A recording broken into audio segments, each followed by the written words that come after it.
Bonjour, Denis Savreau, vous êtes directeur de la rédaction de la Revue du Vin de France, et Alexis Goujard, caviste à la RVF. Bonjour. Bonjour.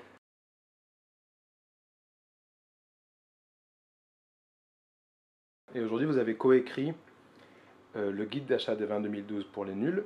Quelle a été votre démarche Avec Benoît Simat. avec Benoît Simat? Vous allez nous dire Oui. un mot sur Benoît Simat.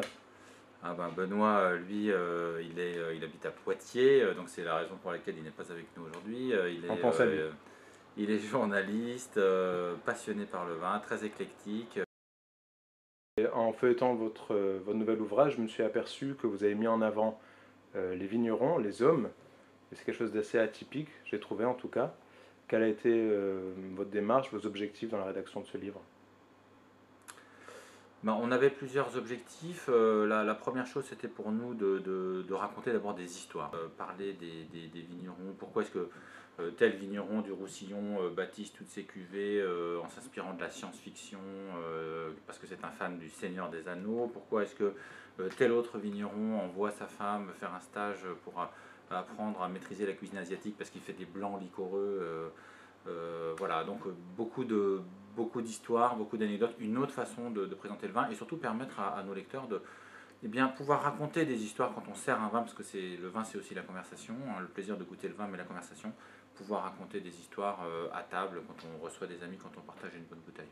Le guide en effet regroupe les découvertes d'Alexis, les découvertes de Benoît, les miennes aussi, et puis il y a aussi un chapitre sur les valeurs sûres, c'est-à-dire les grands domaines, les incontournables, qui sont un peu les piliers du vignoble français et qui sont une garantie pour les amateurs d'avoir un vin de qualité.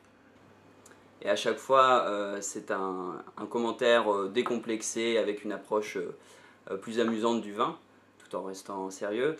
Et à chaque fois, à chaque vin, il y a un conseil proposé pour avec quoi boire ce vin, avec qui, avec quelle musique. Donc à chaque fois, on essaie de rendre le commentaire plus attractif et moins technique que les commentaires qu'on trouve dans la revue. Ensuite, donner des conseils, les accords mets et vins, proposer des solutions simples, par exemple les accords de couleurs qui fonctionnent très bien, mais aussi parler de l'achat des vins, donc évidemment chez des cavistes réputés, par exemple La Viña, mais aussi on a un chapitre assez complet sur l'achat en ligne, les achats groupés, les ventes privées.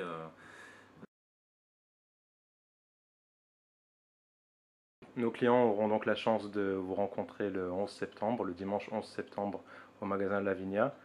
Vous avez choisi de présenter ce livre chez La Viña. Que représente La Viña pour vous? La Viña, c'est d'abord une histoire, l'histoire d'un